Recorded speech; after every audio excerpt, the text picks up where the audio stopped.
Resuscitating the baby who's flat, we are providing positive pressure ventilation and chest compressions every 30 to 60 seconds, checking the heart rate.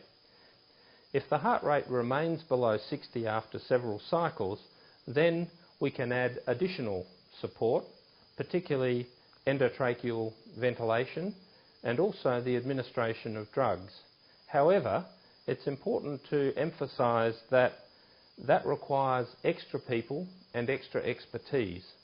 If there's only one or two people present, then it's more appropriate to continue basic support with positive pressure ventilation and compressions and to await the arrival of additional expertise in order to escalate support for the baby. One important point about positive pressure ventilation beyond about 5 minutes or so is the potential for gastric distension. And gastric distension can become a problem, and as the stomach gets larger and larger, it compresses the diaphragm and can start to interfere with effective ventilation. Therefore, if one is using either the self-inflating bag or the Neopuff circuit to provide mask ventilation for the baby, after about 4 or 5 moments, it's appropriate to decompress the stomach using an appropriate catheter. And usually, usually the most available catheter is to use the suction catheter that was there for the initial resuscitation. So that catheter can be taken off and can be measured up for the correct position and inserted through the mouth and left on open in order to decompress the stomach. The additional supports that we can provide in the neonatal resuscitation are securing an endotracheal tube and also giving drugs. Now, we're not going to teach intubation during this process, but that's a skill that the people will have or not have. The acute neonatal resuscitation is not the time to be learning intubation skills. If you don't have the skills, then it's better to continue with mask ventilation. People with the appropriate skills, however, can secure endotracheal ventilation. In doing so, it's important to select the correct size endotracheal tube. And there are two options in endotracheal tubes. We can either use the straight endotracheal tube, where the dimensions of the tube are the same throughout the tube length here, okay, or to use a shouldered tube or Coles tube, where the dimensions of the tube or the stated size of the tube refers to the tube tip here, and you can see that there's this shouldered area here such that with intubation the tube sits snugly at the larynx. Now, it's important that one uses an adequate size endotracheal tube in order to achieve ventilation. A small tube in the large baby will have such a big leak that you run the risk of being unable to secure adequate ventilation. So for the term infant, 3 kilos and above, it's recommended that a 3.5 tube is used, and that can be a 3.5 straight tube or Coles tube.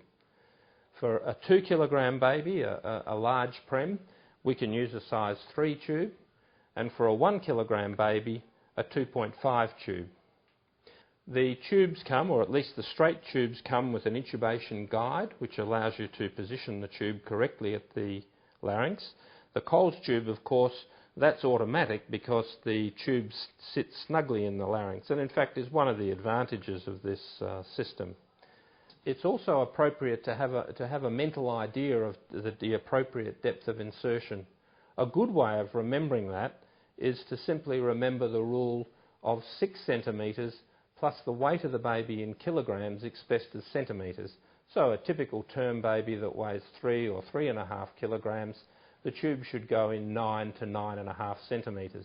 That's an oral tube, and that distance is at the top of the lip, the middle of the upper lip. For a nasal intubation, add another centimetre. Some people are more comfortable with nasal intubation. That's perfectly appropriate. So, for example, for a 1 kilogram baby, I'd think about putting an oral tube in about 7 centimetres. Again, as I mentioned, with the Coles tube, the depth of insertion is determined by the shoulder here. So to recap tube size, a term baby, 3.5, a large prem, 2 and a bit kilos, perhaps a 3, a small prem, a kilo, a 2.5.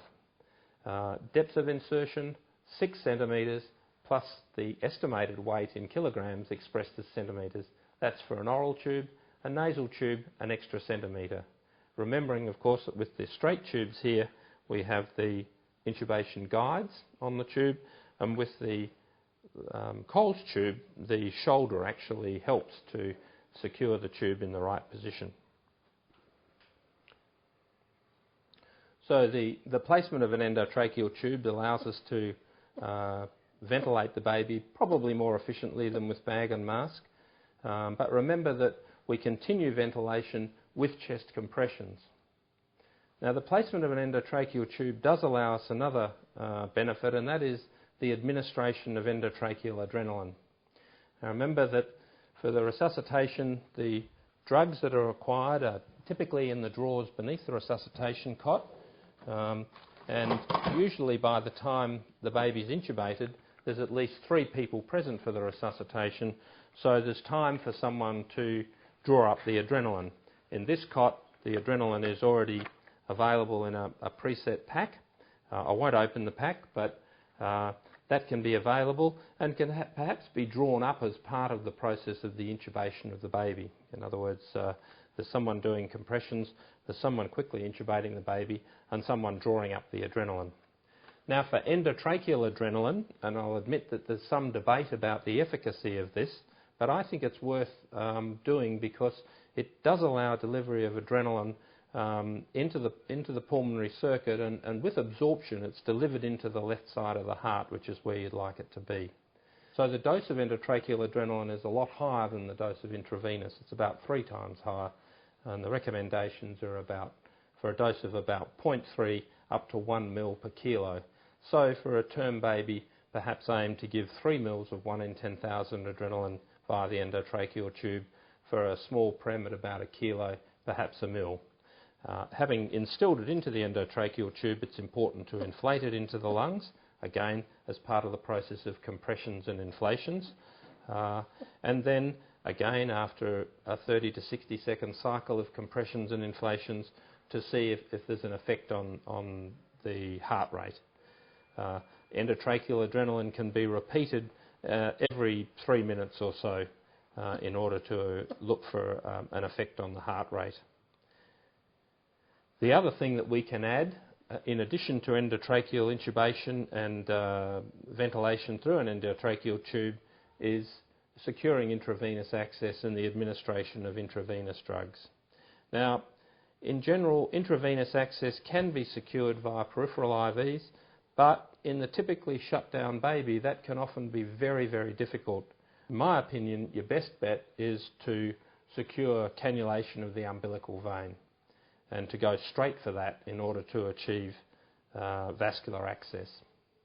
So if, having initiated ventilation, intubated the baby, perhaps given endotracheal adrenaline, we're still not getting a good response, or perhaps if the baby is so flat at birth and has had such a horrendous process in labour, we might be thinking about escalating the process to placing catheters early, then we can move to think about securing access. And as I mentioned, I think securing access through the umbilical vein is your best option and probably should be your first port of call.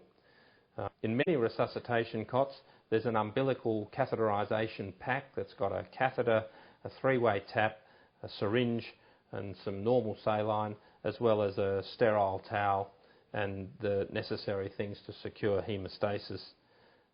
If not, then those things have to be assembled again by perhaps the third person present at the resuscitation. Remember that compressions and ventilation should continue during the time that there's preparation for umbilical catheterisation. Now, umbilical catheterisation is very easy, providing you follow some very important principles.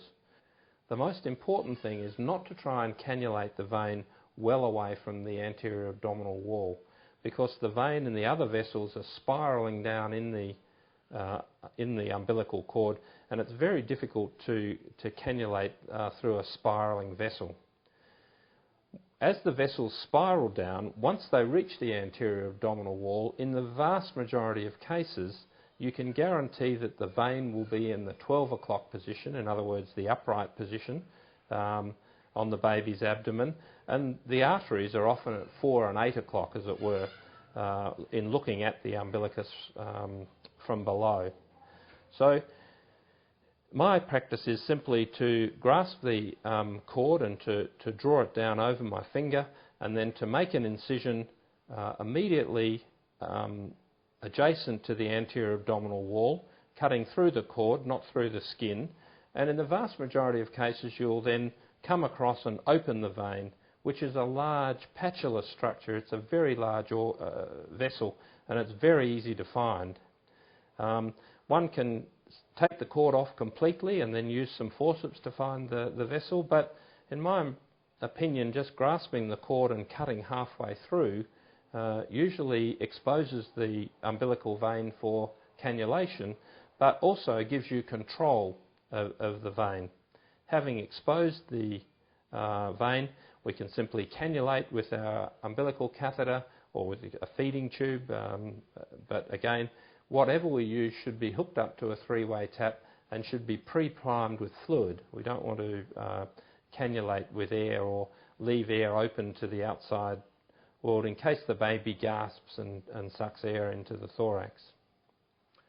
There's a lot made in practice about how far we put the catheter in, but in the acute situation, it's appropriate to have it well in, but not necessarily up into the IVC. In general, inserting the catheter about 5 centimetres is all that's necessary and achieves the vascular access you're after without running a risk of perhaps wedging the catheter into a hepatic vein and running the risk of injury.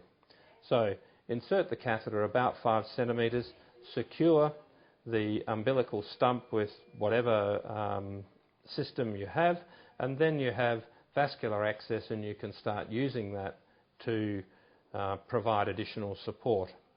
And in broad terms, that additional support involves additional doses of adrenaline, but for intravenous adrenaline, we use 0.1 to 0.3 mils of 1 in 10,000. So again, for a term baby, about 1 mil. For a preterm, perhaps 0.3 to 0.5 mils.